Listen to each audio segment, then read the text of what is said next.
Las puertas de metal se cerraron detrás de Linda con un golpe seco que retumbó en su pecho como un disparo. Llevaba puesto un uniforme gris que no era el suyo, con un número cosido en el bolsillo en lugar de su nombre, y todavía no lograba entender cómo había llegado hasta ahí. Apenas unas semanas antes tenía una casa, un negocio propio, un esposo que la abrazaba cada noche y una vida tranquila que ella misma había construido con las manos.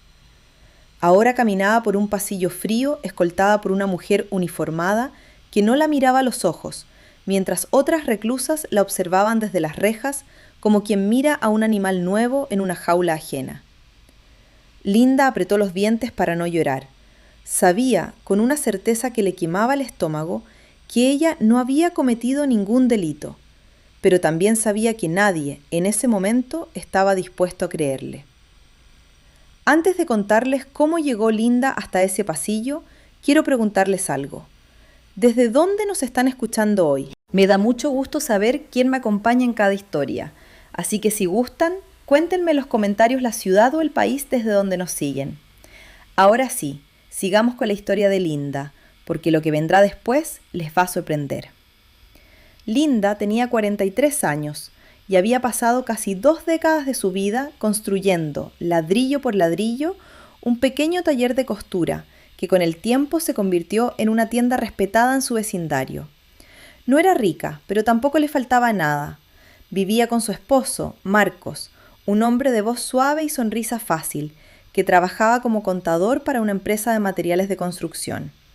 Se habían casado jóvenes, cuando ella todavía cosía en la máquina que le había regalado su madre, y juntos habían levantado una vida que, al menos desde fuera, parecía sólida. No tenían hijos propios, pero Linda había criado a una sobrina, Camila, desde que la hermana de Linda había fallecido años atrás. Camila ya era una joven de 20 años, que estudiaba enfermería y que consideraba a Linda más una madre que una tía. Esa era quizás la relación más pura de toda su vida, la única que no se contaminó jamás con mentiras. Cada mañana, Linda abría su tienda a las 8, encendía la radio, ponía a hervir agua para el café y esperaba a las primeras clientas mientras tarareaba canciones viejas. Los sábados cocinaba para Marcos un guiso especial que a él le encantaba, y los domingos ambos caminaban hasta la iglesia del barrio, saludando a los vecinos que ya los conocían de toda la vida. Era una existencia sencilla, hecha de rutinas pequeñas, pero para Linda esas rutinas eran un tesoro. Había aprendido, después de una infancia difícil marcada por la pobreza, que la felicidad no estaba en las cosas grandes, sino en la estabilidad de lo cotidiano. Su madre le había enseñado a coser cuando ella tenía apenas 12 años, en una casa pequeña donde el dinero nunca alcanzaba, pero donde jamás faltó el cariño.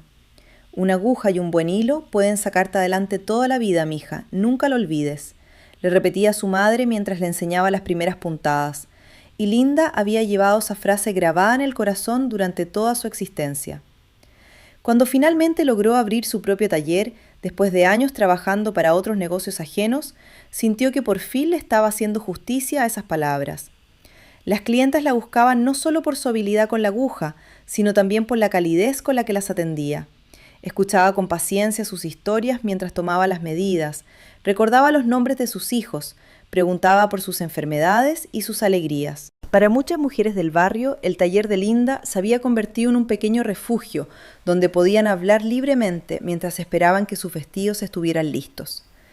Esa reputación de mujer honesta y confiable, construida durante años con esfuerzo silencioso, sería precisamente lo que después utilizarían en su contra, porque nadie sospecha de quien todos consideran incapaz de hacer daño. No era una mujer perfecta.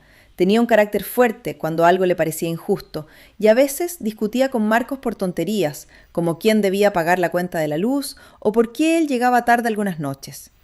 Pero jamás imaginó que detrás de esas llegadas tarde se escondía algo que terminaría por destruir todo lo que había construido.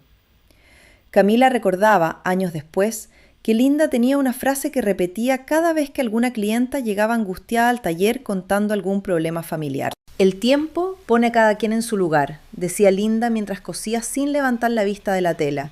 Solo hay que tener paciencia y no perder la dignidad en el camino. Nadie imaginaba entonces que esa frase se convertiría, con el paso de los años, en el mapa que la propia Linda tendría que seguir para sobrevivir a la peor etapa de su existencia. Marcos, por su parte, era visto por todos como un hombre tranquilo, dedicado, incapaz de levantar la voz.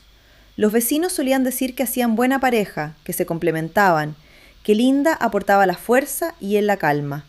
Nadie sospechaba que esa calma en realidad escondía una fragilidad enorme, una necesidad casi enfermiza de sentirse admirado, que años después alguien sabría explotar con precisión quirúrgica.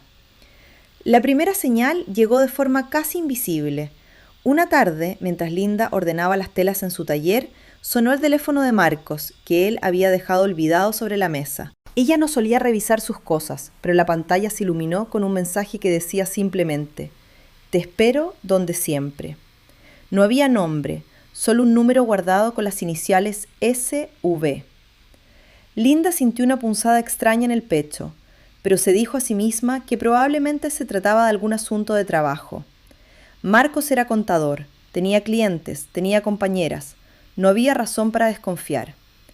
Sin embargo, los pequeños detalles comenzaron a acumularse como piedras en un camino.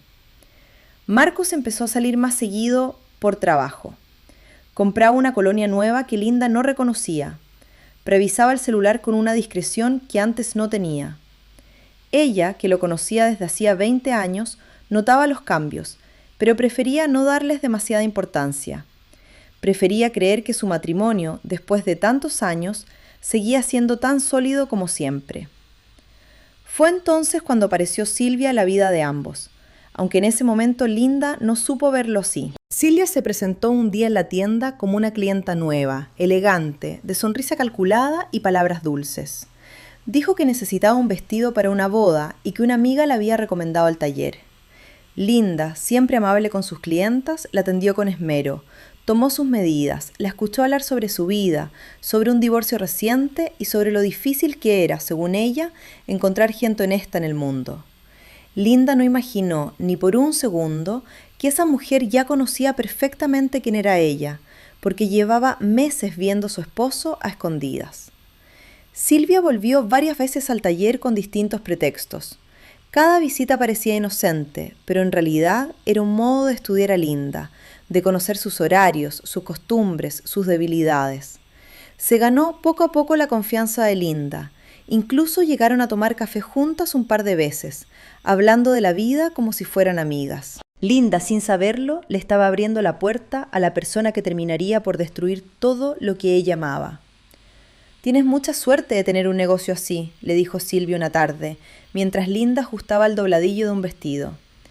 «Yo también quise poner algo propio alguna vez, pero las cosas se complicaron y terminé perdiéndolo todo». Linda, conmovida por lo que interpretó como sinceridad, le contó entonces detalles que jamás compartía con extraños. Cómo guardaba sus documentos importantes en una carpeta azul dentro del cajón inferior de su escritorio. A qué hora hacía sus depósitos en el banco cada quincena. Incluso mencionó, sin darle mayor importancia, que su esposo era contador y que a veces le ayudaba con los números del negocio. Cada uno de esos datos, insignificantes para Linda, se convertía en información valiosa para quien escuchaba con atención. «Qué envidia me das, de verdad», repetía Silvia con una sonrisa que Linda interpretaba como admiración genuina. «Ojalá algún día yo también encuentre a alguien tan trabajador y tan bueno como tu esposo». Linda, halagada, no imaginaba que esas palabras encerraban una intención completamente distinta a la que aparentaban. Los problemas comenzaron a crecer de manera sutil. Un día llegó a la tienda un cliente exigiendo la devolución de un dinero que Linda nunca había recibido, asegurando tener un recibo firmado por ella. Linda revisó sus cuentas y no encontró ningún registro de esa transacción, pero el hombre insistía con tal seguridad que ella misma comenzó a dudar de su propia memoria. Otro día, una vecina le comentó, como quien no quiere la cosa, que había visto a Marcos en un restaurante acompañado de una mujer elegante, entre risas y gestos cómplices. Linda, incómoda, prefirió no preguntar, temiendo escuchar una respuesta que no estaba lista para enfrentar. Los documentos del negocio también comenzaron a mostrar pequeñas irregularidades. Facturas que no coincidían, pagos que aparecían duplicados, un préstamo que Linda no recordaba haber solicitado pero que llevaba su firma. Cuando le preguntó a Marcos por esos papeles, Él le explicó con calma que probablemente había sido un error del banco, que él se encargaría de resolverlo, que no se preocupara. Linda, cansada después de un día largo de trabajo, le creyó, como le había creído durante 20 años. ¿Estás segura de que no firmaste esto un día que andabas distraída?, le preguntó Marcos una noche, mostrándole un documento con una rúbrica parecida a la suya, pero con un trazo ligeramente distinto a la letra final.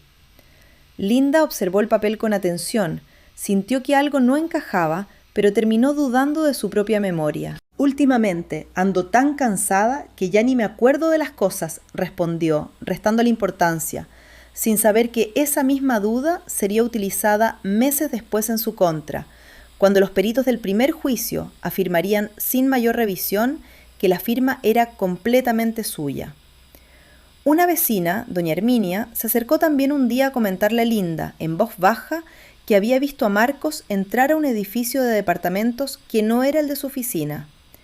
«No te quiero meter chismes, hija», le dijo la mujer, tomándole la mano con cariño, «pero como te quiero, prefiero que lo sepas por mí y no por otra persona». Linda le agradeció el gesto, pero decidió no darle demasiada importancia, convenciéndose de que seguramente se trataba de una confusión, de un edificio parecido, de cualquier explicación que le permitiera seguir sosteniendo la vida que conocía. La traición se reveló una noche de lluvia, cuando Linda decidió llevarle a Marcos un paraguas hasta su oficina, porque él había olvidado el suyo esa mañana. Al llegar, descubrió que él ya se había marchado hacía más de una hora, según el guardia del edificio. Linda, con el corazón acelerado, decidió esperarlo cerca de su casa, escondida en la esquina, algo que jamás había hecho en toda su vida de casada. Media hora después, vio el auto de Marcos detenerse frente a un edificio de departamentos, y de él bajó Silvia, con una sonrisa que ya no era la de una clienta cualquiera. Se despidieron con un beso que no dejaba lugar a dudas. Linda sintió que el mundo se detenía. No gritó, no corrió hacia ellos, simplemente se quedó paralizada bajo la lluvia, viendo cómo 20 años de su vida se derrumbaban en un instante.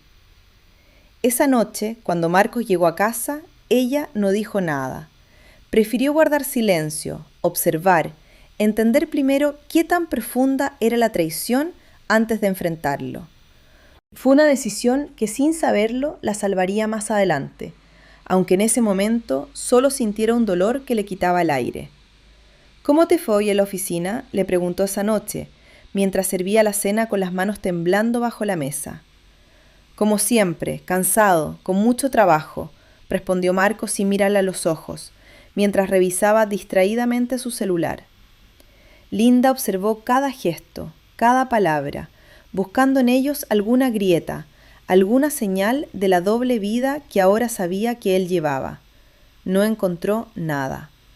Marcos mentía con la misma naturalidad con la que antes le había dicho la verdad durante 20 años, y eso, más que la propia traición, fue lo que más la lastimó.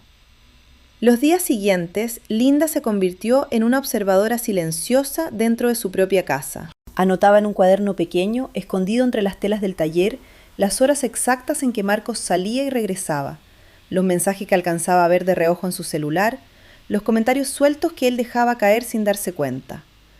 Descubrió que las supuestas juntas de trabajo coincidían siempre con los días en que Silvia no visitaba el taller, y que los gastos de la tarjeta de crédito de Marcos incluían cenas en restaurantes que Linda jamás había pisado. La evidencia, silenciosa pero contundente, se acumulaba día tras día. Los días siguientes, Linda comenzó a investigar en silencio. Revisó papeles, guardó copias de documentos, anotó fechas y horarios.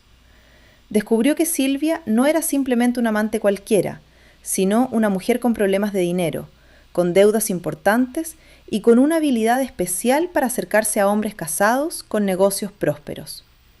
Marcos, sin saberlo del todo, se había convertido en una pieza más de un plan mucho más grande. La acusación llegó como un rayo en un cielo que Linda ya sabía tormentoso, pero que jamás imaginó tan devastador.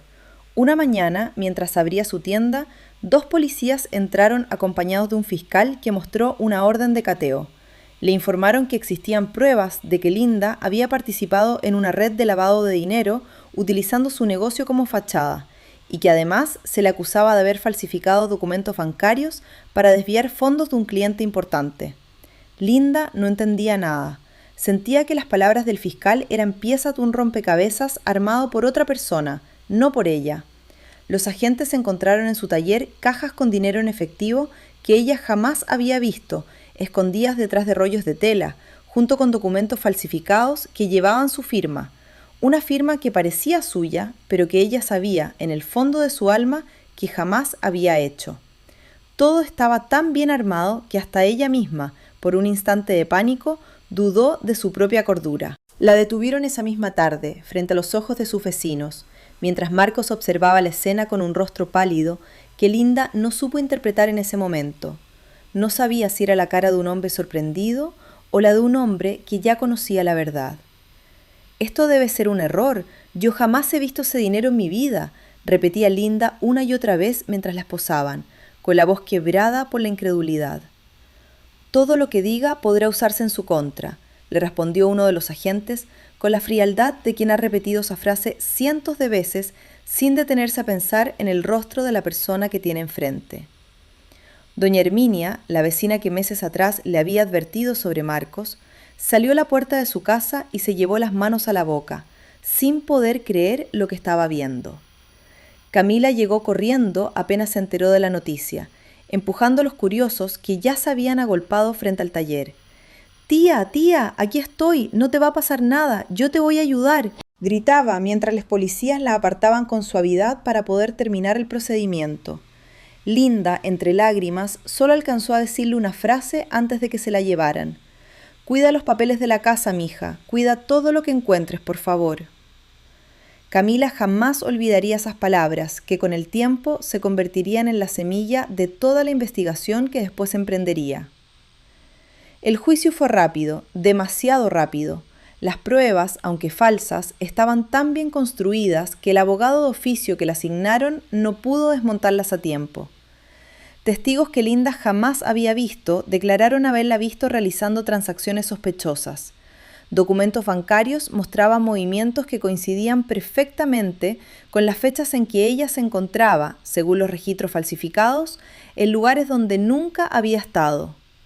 El abogado de oficio, un hombre joven y sobrecargado de casos, apenas tuvo tiempo de revisar el expediente antes de la primera audiencia. «Haré lo que pueda, señora, pero le voy a ser sincero. Las pruebas que presenta la Fiscalía son muy sólidas», le dijo a Linda en una breve reunión previa al juicio, sin mirarla realmente a los ojos.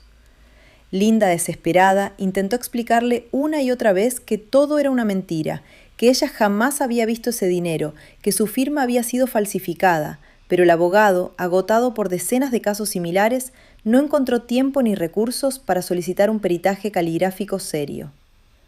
Durante la audiencia, uno de los testigos, un hombre que se identificó como antiguo cliente del taller, declaró con total seguridad haber visto a Linda entregando sobres con dinero a otra persona en la trastienda. Linda, al escucharlo, sintió que la sangre se le helaba, porque jamás en su vida había visto a ese hombre.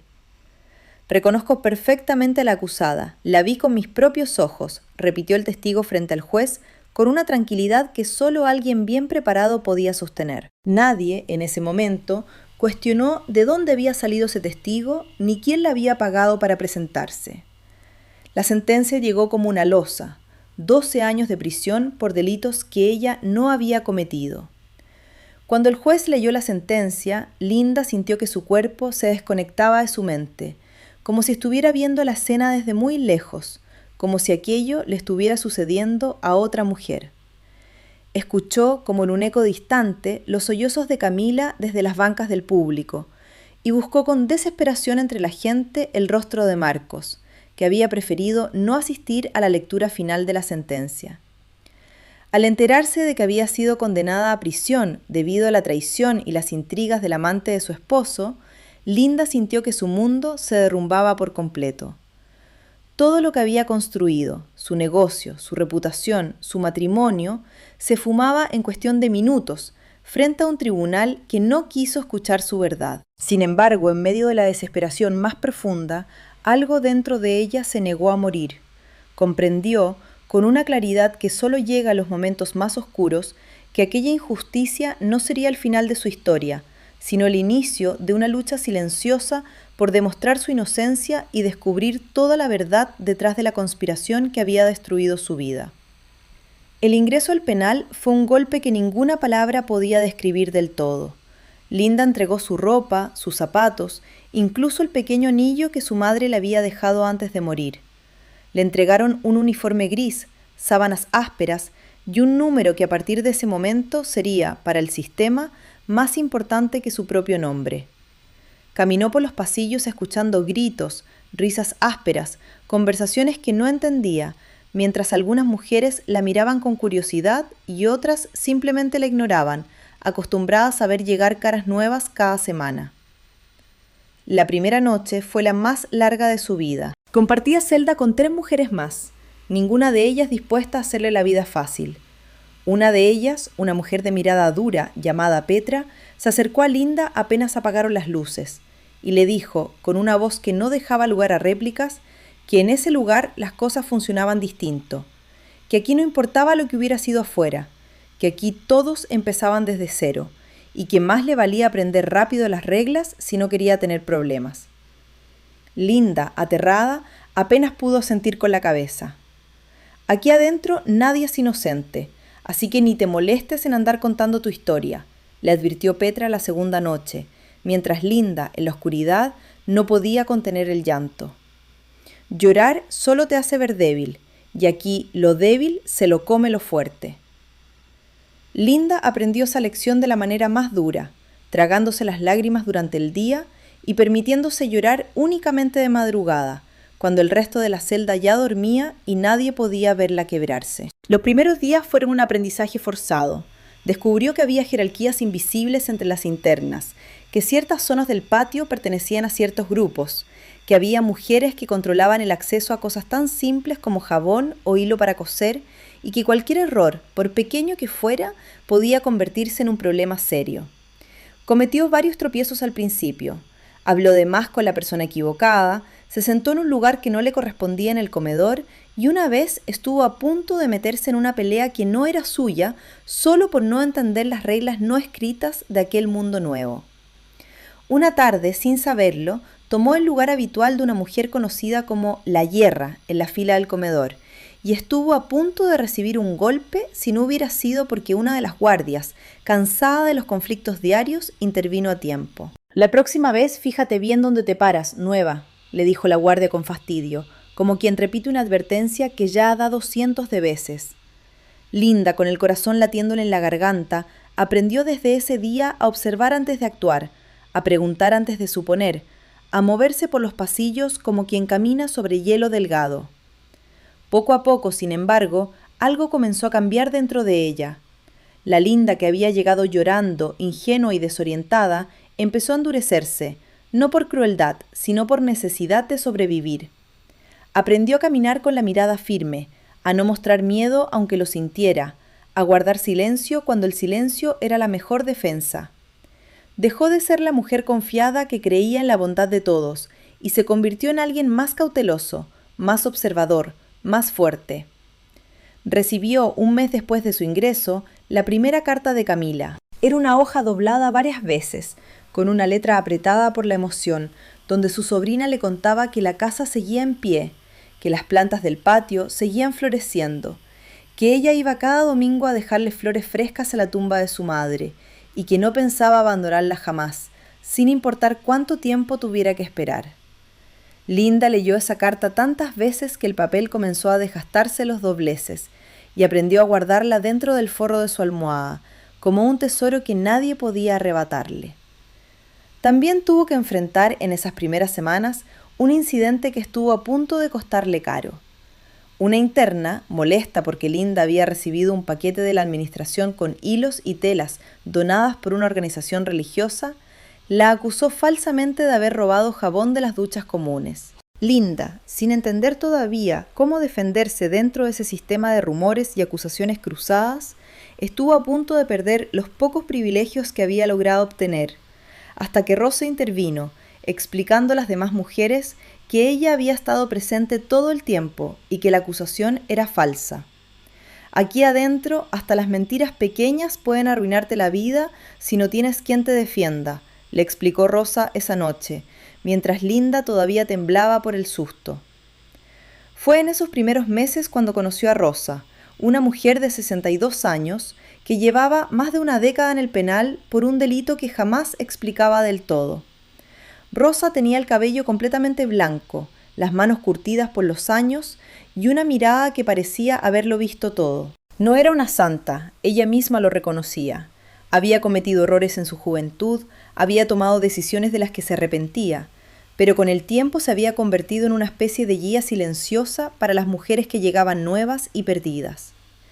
Rosa se acercó a Linda un día en el patio, mientras ella cosía un botón suelto de su uniforme con una habilidad que no pasó desapercibida. «Tienes buenas manos», le dijo Rosa, sentándose a su lado sin pedir permiso. «Eso, aquí adentro, vale más de lo que crees».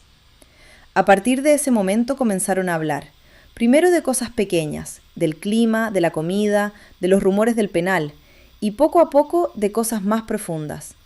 Rosa nunca juzgó a Linda por su historia, ni le exigió que le contara todo de golpe. Simplemente estuvo ahí, con paciencia, dejando que la confianza creciera de manera natural. ¿Sabes por qué la gente aquí adentro respeta tanto el silencio?, le preguntó Rosa una tarde, mientras ambas remendaban ropa vieja para otras internas a cambio de algunas monedas del economato. Porque el que habla de más, tarde o temprano termina pagándolo caro. Yo también hablé de más en mi tiempo, y mira dónde terminé. Linda escuchaba con atención cada palabra de Rosa, entendiendo que detrás de esa dureza aprendida había también una mujer que alguna vez había sido tan ingenua como ella. Con el paso de las semanas, Rosa comenzó a enseñarle no solo a sobrevivir, sino también pequeños oficios que le permitirían ganar su lugar respetado dentro del penal. Le mostró cómo remendar uniformes desgastados con puntadas casi invisibles, cómo ajustar prendas para las guardias que pagaban bien por un trabajo discreto y bien hecho, y cómo convertir esa habilidad en una moneda de cambio que le permitía obtener pequeños favores sin tener que deberle nada a nadie peligroso. Aquí adentro, quien sabe hacer algo con las manos nunca está del todo indefenso, solía repetirle. Con el paso de las semanas, Rosa le enseñó a Linda cómo moverse dentro del penal sin generar conflictos innecesarios, qué mujeres evitar, a quién podía acudir si necesitaba ayuda, cómo conseguir pequeños privilegios a cambio de su habilidad con la costura, arreglando ropa para otras internas e incluso para algunas guardias. Esa amistad, nacida en el lugar más inesperado, se convirtió en el único punto de luz en la vida oscura de Linda. En el penal conoció también otras historias que la marcaron profundamente. Estaba Dolores, una mujer mayor cuyos propios hijos la habían denunciado falsamente para quedarse con la herencia de su difunto esposo, y que ahora pasaba los días esperando cartas que nunca llegaban. Dolores tenía una pequeña libreta donde anotaba, con una letra cada vez más temblorosa, cartas que nunca enviaba, dirigidas a sus hijos, contándoles lo que hubiera querido decirles si alguna vez hubieran ido a visitarla.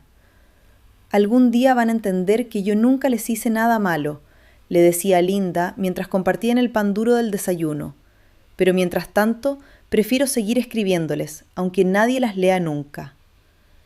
Estaba Marta, una viuda joven que había sido abandonada por su familia entera después de su condena, y que se aferraba a la esperanza de que algún día alguien la visitara, aunque los años pasaban y esa visita nunca ocurría. Cada domingo, día de visitas, Marta se arreglaba el cabello con esmero y se sentaba cerca de la entrada del patio, esperando escuchar su nombre en la lista, aunque llevaba más de 3 años sin que nadie preguntara por ella. «Uno no deja de esperar, aunque ya sepa que probablemente no va a llegar nadie», le confesó una vez a Linda, con una sonrisa triste que a Linda se le quedó grabada para siempre. Estaba también Carmen, una madre separada de sus 3 hijos pequeños, que guardaba bajo su almohada dibujos hechos por ellos antes de que el sistema decidiera limitar las visitas familiares. Carmen hablaba de sus hijos con una ternura que contrastaba con la dureza del lugar donde se encontraba, describiendo con detalle los colores que cada uno prefería, los juegos que inventaban juntos, la risa particular del más pequeño. «Mientras pueda recordar su risa exacta, siento que todavía soy su mamá de verdad», le dijo una tarde a Linda, mientras doblaba con cuidado un dibujo hecho con crayones desgastados. Cada una de esas historias, distintas a la de Linda, pero igual de dolorosas, le recordaban que la injusticia no era un caso aislado, sino una sombra que se repetía una y otra vez en las vidas de muchas mujeres. Linda comenzó a entender que su propio dolor, aunque profundo, no la hacía distinta de las demás, sino parte de una cadena mucho más larga de historias silenciadas, historias que probablemente nunca saldrían a la luz si nadie se atrevía a contarlas. Fue precisamente esa red de historias compartidas la que ayudó a Linda a comenzar a notar detalles que antes se le habían pasado por alto. Una tarde, mientras conversaba con Rosa en el patio, mencionó de pasada el nombre de Silvia, y algo en la expresión de Rosa cambió por un instante, como si ese nombre le resultara familiar. Rosa no dijo nada en ese momento, pero unos días después le contó que años atrás había conocido, de forma indirecta, a una mujer con ese mismo nombre, que se dedicaba a acercarse a hombres con negocios prósperos, utilizando relaciones amorosas para obtener información y dinero. Aquella revelación encendió una chispa de sospecha en Linda que ya no pudo apagarse. A partir de entonces, Linda comenzó a prestar más atención a cada visita, a cada carta, a cada comentario que llegaba desde el exterior. Notó que, durante las visitas de Marcos, él siempre parecía nervioso, evasivo, incapaz de sostenerle la mirada por más de unos segundos. Notó también que, cuando le preguntaba por Camila, su sobrina, él cambiaba rápidamente de tema. Ese comportamiento errático despertó en ella una necesidad urgente de entender qué estaba ocultando. Un día, durante una de esas visitas incómodas, Marcos dejó caer sobre la mesa, sin darse cuenta, una fotografía que llevaba guardada entre los papeles de un trámite bancario que le pedía firmar. Era una imagen suya y de Silvia, sonriendo frente a lo que parecía ser la entrada de un banco, tomada apenas semanas antes del arresto de Linda. Ella la observó en silencio durante varios segundos antes de que Marcos, pálido, la recuperara rápidamente. «Eso no es lo que parece», balbuceó él, pero Linda ya había visto suficiente para confirmar lo que su instinto llevaba meses gritándole. Esa misma semana, Linda notó también que, durante el conteo de correspondencia que hacía las guardias frente a las internas, una carta dirigida a ella había sido abierta previamente, algo que no era normal en el protocolo habitual. Dentro solo había una hoja en blanco, sin firma ni mensaje, como si alguien hubiera querido advertirle que la vigilaban de cerca, o simplemente asustarla para que dejara de hacer preguntas. Rosa, al enterarse, le recomendó no comentarlo con nadie más dentro del penal. Cuando alguien empieza a mandar mensajes así, sin decir nada, generalmente es porque no quiere dejar pruebas, pero sí quiere que sepas que está cerca, le dijo con gravedad. Una tarde recibió la visita de Camila, quien para entonces ya tenía 22 años y trabajaba como enfermera en un hospital cercano. Camila llegó con los ojos llenos de lágrimas, no por tristeza, sino por indignación. Le contó a Linda que había escuchado, de forma casual, una conversación telefónica de Marcos, donde mencionaba nerviosamente unos documentos que no debían encontrarse jamás, y el nombre de Silvia aparecía repetidas veces. «Tía, te juro que voy a encontrar la manera de sacarte de aquí, cueste lo que cueste», le dijo Camila esa tarde, apretándole las manos a través de la pequeña abertura permitida en la mesa de visitas. «No quiero que hagas nada peligroso, mija, prométeme que vas a tener cuidado», le respondió Linda, con el miedo de una madre que, aunque encerrada, seguía queriendo proteger a la única hija que la vida le había dado. Camila, leal a la mujer que la había criado como una madre, decidió investigar por su cuenta, revisando con discreción papeles viejos de Marcos que encontró guardados en una caja en el ático de la casa familiar. Ese pequeño gesto de lealtad se convirtió en la primera pieza decisiva del rompecabezas.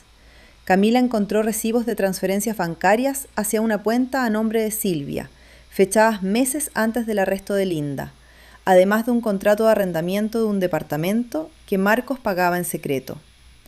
No era prueba suficiente para revertir la condena, pero era una grieta en la fachada perfecta que habían construido. Con esa información, Linda comenzó a atar cabos con la ayuda de Rosa, quien conocía a una antigua compañera del penal, ya en libertad, que trabajaba limpiando oficinas de un despacho de abogados. Déjamelo a mí, yo todavía tengo contactos afuera que me deben favores, le dijo Rosa una noche, con la determinación de alguien que por fin encontraba un propósito después de tantos años de rutina encerrada. Rosa le pidió el favor a su antigua compañera de investigar discretamente si existía algún caso similar relacionado con el nombre de Silvia, y la respuesta que llegó semanas después confirmó las sospechas. Silvia había estado involucrada anteriormente en otro esquema parecido, utilizando la confianza de un hombre casado para desviar fondos de su empresa, aunque en aquella ocasión el caso se había cerrado sin condena por falta de pruebas suficientes. Linda comenzó a recordar, con una claridad dolorosa, cada conversación que había tenido con Silvia en su taller, cada pregunta aparentemente inocente sobre sus proveedores, sus horarios bancarios, la ubicación de sus documentos importantes. Recordó también un día en que Marcos había mencionado, distraídamente, que un amigo contador le había ayudado a resolver un problema con unos papeles del negocio, un amigo cuyo nombre nunca especificó. Todo empezaba a encajar, pieza por pieza, como un rompecabezas que durante meses había parecido imposible de armar. Una noche, mientras Linda ayudaba a Carmen a coser un vestido sencillo para la próxima visita de sus hijos, escuchó sin querer una conversación entre dos guardias que hablaban en voz baja cerca de la reja del pasillo. Mencionaban, entre risas, el nombre de una mujer que había pagado una suma importante para acelerar un proceso en otro sector del penal. Un comentario que aparentemente no tenía relación con Linda, pero que le hizo comprender que dentro de ese sistema, el dinero y las influencias podían torcer la justicia con más facilidad de la que la gente común imaginaba. Ese pensamiento reforzó su determinación de no rendirse, de seguir buscando la verdad aunque el camino pareciera imposible. El segundo gran giro llegó cuando Rosa, gracias a sus contactos, logró obtener una copia de un documento notarial que revelaba que Silvia había sido, meses antes de conocer a Marcos, socio de un pequeño despacho de asesoría financiera que había cerrado de forma abrupta en medio de acusaciones de fraude por parte de varios clientes. Silvia no era la mujer inocente y desamparada que había parecido en un principio. Era en realidad una persona con experiencia en construir esquemas financieros fraudulentos, capaz de acercarse a hombres vulnerables emocionalmente para utilizarlos como instrumentos. Sin embargo, algo en la historia todavía no cuadraba del todo. Linda, con la ayuda de Rosa, comenzó a preguntarse por qué Silvia habría necesitado involucrar específicamente el negocio de Linda, si existían formas más sencillas de desviar dinero a través de la empresa de Marcos. La respuesta llegó de una fuente inesperada, una carta anónima que llegó al penal dirigida a Linda, escrita con una letra temblorosa, donde alguien le advertía que tuviera cuidado, que la mujer que la había hundido tenía una deuda enorme con personas peligrosas y que necesitaba dinero limpio y rápido para pagarla, y que el negocio de Linda, con su reputación intachable, era el escondite perfecto para lavar ese dinero sin levantar sospechas. Esa carta, aunque anónima, encendió las alarmas de Linda. Comprendió que Silvia no solo había traicionado a Marcos y destruido su matrimonio, sino que la había utilizado a ella como una simple herramienta para resolver un problema mucho más peligroso. Marcos, por su parte, parecía haber sido en cierta medida tan víctima de la manipulación de Silvia como la propia Linda, aunque su debilidad y su silencio cómplice lo convertían también en responsable de lo ocurrido. El riesgo comenzó a crecer cuando poco después de que Camila empezara a hacer preguntas discretas entre conocidos de Marcos, la joven recibió una llamada anónima advirtiéndole que dejara de meterse en cosas que no le correspondían si no quería tener problemas. Era una voz de mujer, tía, pero disimulada, como si hablara tapándose la boca con algo, le contó Camila durante la siguiente visita, todavía asustada. Linda, al enterarse de esa amenaza, sintió un miedo distinto al que había sentido hasta entonces, un miedo que no era por ella misma, sino por la seguridad de la única persona que le quedaba en el mundo exterior. Días después, alguien dejó un sobre sin remitente en la puerta de la casa donde vivía Camila, con un recorte de periódico viejo sobre un caso de fraude no relacionado y una sola línea escrita a mano. Algunas cosas es mejor dejarlas donde están. Camila, lejos de intimidarse, decidió que aquello solo confirmaba que iban por el camino correcto. «Si no estuviéramos cerca de la verdad, tía, nadie se estaría molestando en amenazarnos», le dijo a Linda con una determinación que sorprendió a la propia Linda, orgullosa de ver en su sobrina la misma fuerza que ella había tenido que aprender a golpes. Le pidió a Camila que tuviera cuidado, que guardara copias de todo en un lugar seguro, que no confiara en nadie más que en el abogado que habían comenzado a contratar con el poco dinero que quedaba. Camila, siguiendo el consejo de Linda, comenzó a fotografiar cada documento importante y a enviar copias digitales a un correo electrónico que solo ella y Ernesto conocían, previniendo que alguien pudiera hacer desaparecer las pruebas físicas antes de que llegaran a manos de la justicia. Ese abogado, un hombre joven llamado Ernesto, que trabajaba en una pequeña organización dedicada a revisar casos de posibles errores judiciales, aceptó el caso de Linda casi sin cobrar, conmovido por la cantidad de irregularidades que encontró apenas revisó el expediente original. «Señora Linda, en 20 años de carrera, pocas veces he visto un expediente armado con tan pocas pruebas reales detrás de tanto papel», le dijo Ernesto en su primera visita al penal, mientras revisaba una copia del caso con el ceño fruncido. «Esto no se sostiene, y vamos a demostrarlo, aunque nos tome tiempo». Ernesto descubrió que la firma de Linda en los documentos falsificados presentaba diferencias sutiles pero detectables con su firma real, diferencias que un peritaje caligráfico serio podría demostrar, algo que su defensor original jamás había solicitado por negligencia o por falta de recursos. Con la ayuda de Ernesto, de Camila y de la información que Ross había logrado reunir desde dentro del penal, comenzaron a construir un nuevo expediente. Solicitaron un peritaje caligráfico independiente que confirmó que la firma en los documentos bancarios no correspondía exactamente a la de Linda. Rastrearon las transferencias bancarias hacia la cuenta de Silvia, demostrando que coincidían con las fechas exactas en que aparecía el dinero lavado a través del negocio de Linda. Encontraron también, gracias a una antigua empleada del despacho donde Silvia había trabajado antes, un testimonio que confirmaba su patrón de comportamiento con otros hombres casados en el pasado. El clímax de toda esta lucha llegó el día en que Ernesto logró reunir suficiente evidencia para solicitar una revisión judicial del caso. Presentó ante el tribunal el peritaje caligráfico, los registros bancarios que vinculaban a Silvia con las transferencias sospechosas y el testimonio de la antigua empleada. Pero faltaba una pieza final. Alguien que pudiera confirmar bajo juramento la relación directa entre Silvia y la colocación de las pruebas falsas dentro del taller de Linda. Esa pieza llegó de la manera más inesperada. Marcos, después de meses de silencio cargado de culpa, decidió presentarse voluntariamente ante el abogado de Linda. «No puedo seguir viviendo así, sabiendo que ella está pagando por algo que yo permití que ocurriera», le dijo Ernesto con la voz quebrada, incapaz de sostenerle la mirada. Confesó que Silvia lo había manipulado durante mucho tiempo, primero seduciéndolo, luego amenazándolo con revelar la relación a Linda si no la ayudaba a resolver un problema urgente relacionado con dinero que ella debía a personas peligrosas. «Ella me dijo que si no la ayudaba le contaría todo a Linda, que perdería a mi esposa, mi reputación, todo lo que tenía», relató Marcos con la mirada fija en el suelo de la oficina de Ernesto. «Yo pensé que solo era prestarle unos documentos viejos, jamás imaginé que los usaría para hundir a Linda de esa manera».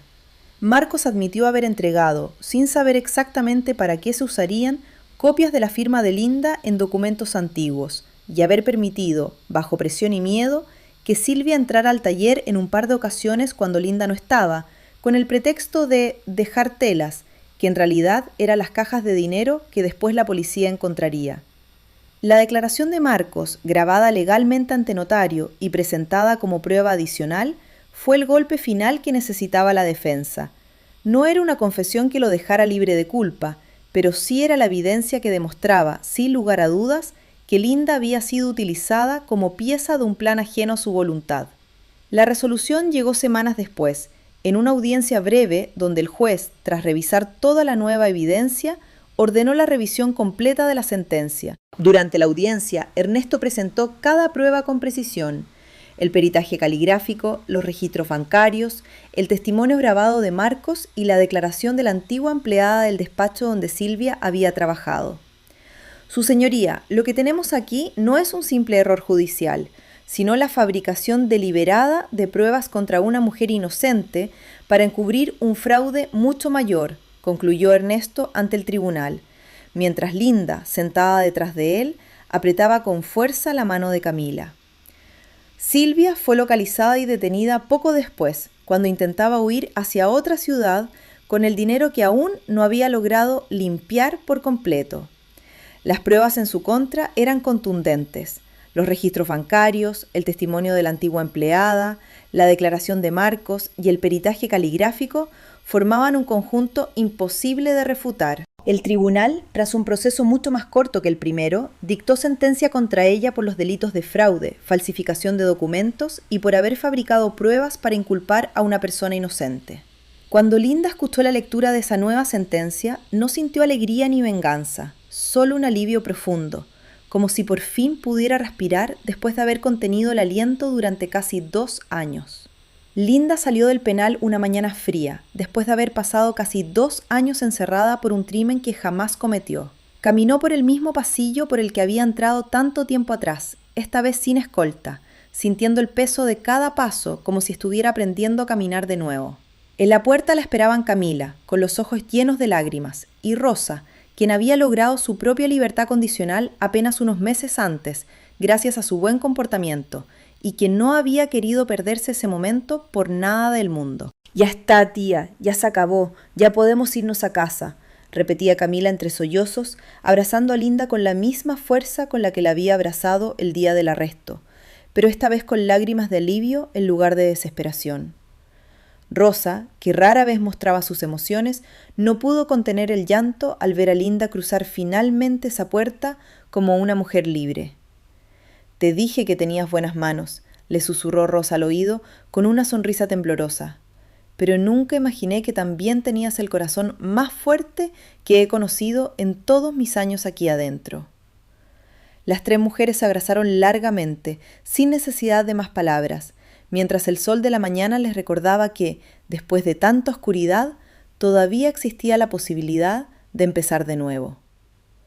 Linda no regresó jamás a vivir con Marcos. A pesar de que su declaración había sido decisiva para demostrar su inocencia, ella comprendió que la confianza rota no siempre puede reconstruirse, incluso cuando existe arrepentimiento sincero.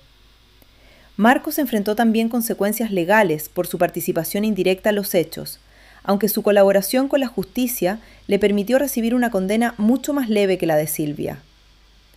Linda, con el paso de los meses, aprendió a perdonar, no por él, sino por ella misma, para no seguir cargando el peso del rencor.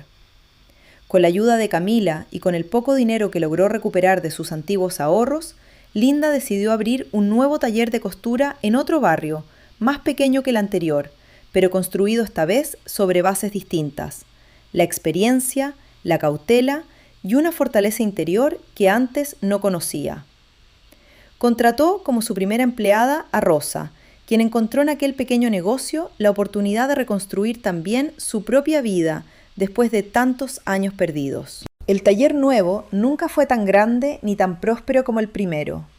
Linda no volvió a confiar con la misma facilidad de antes y aprendió a observar con más cuidado a quienes se acercaban a su vida. Pero encontró en la sencillez de esos nuevos comienzos una paz que jamás había sentido, incluso en los años en que todo parecía perfecto por fuera. Aprendió que la verdadera riqueza no estaba en la apariencia de una vida estable, sino en la certeza interior de saber quién es uno mismo, incluso cuando el mundo entero parece empeñado en decir lo contrario. Con el tiempo, Linda también comenzó a visitar de manera voluntaria a otras mujeres que atravesaban procesos judiciales injustos, ofreciéndoles el mismo apoyo que ella había recibido de Rosa en los momentos más oscuros de su vida. No buscaba protagonismo ni reconocimiento, solo quería que ninguna otra mujer se sintiera tan sola como se había sentido ella la primera noche tras esas rejas de metal. Volvió a visitar el penal donde había pasado sus años, esta vez del lado de afuera, llevando telas, hilos y agujas para las mujeres, que como ella antes, encontraban en la costura una manera de mantener la mente ocupada y las manos útiles. Dolores, Marta y Carmen seguían allí cuando Linda regresó por primera vez, y aunque el reencuentro estuvo cargado de lágrimas, también trajo consigo una promesa. Linda se comprometió a ayudar a Ernesto a revisar uno por uno los expedientes de aquellas mujeres cuyas historias parecían tan llenas de irregularidades como la suya propia había estado. Camila terminó su carrera de enfermería con honores y solía decir que aprendió más sobre la fortaleza humana observando a su tía sobrevivir a la injusticia que en cualquier libro de texto. Con el tiempo formó su propia familia y Linda, presente en cada celebración importante, encontró en esos nuevos lazos una razón renovada para seguir adelante. Amigos y familiares que la conocieron antes de todo aquello notaron un cambio profundo en su mirada. Ya no era la misma mujer ingenua que confiaba ciegamente en las apariencias, pero tampoco se había convertido en alguien amargado por lo vivido. Había encontrado un equilibrio distinto, forjado en el dolor, pero sostenido por la dignidad de haber luchado hasta el final por la verdad. La historia de Linda nos deja una enseñanza que vale la pena llevarnos con nosotros. La injusticia puede llegar de la forma más inesperada, incluso de las manos de quienes menos imaginamos, pero la verdad, aunque tarde, siempre encuentra una grieta por donde salir a la luz cuando alguien tiene la valentía de no rendirse. La lealtad de una sobrina, la sabiduría de una amiga forjada en la adversidad y el arrepentimiento tardío de quien cayó por miedo terminaron siendo las piezas que devolvieron la libertad y la dignidad a una mujer inocente. Que esta historia nos recuerde que incluso en los momentos donde todo parece perdido, mantener la calma, buscar la verdad con paciencia y no perder la fe en la justicia puede marcar la diferencia entre la resignación y la libertad. Muchas gracias por habernos acompañado hasta el final de esta historia. Nos vemos muy pronto en el próximo relato. Así que no olviden estar atentos, porque se viene una historia que seguramente también los va a conmover. Un abrazo grande para todos y hasta la próxima.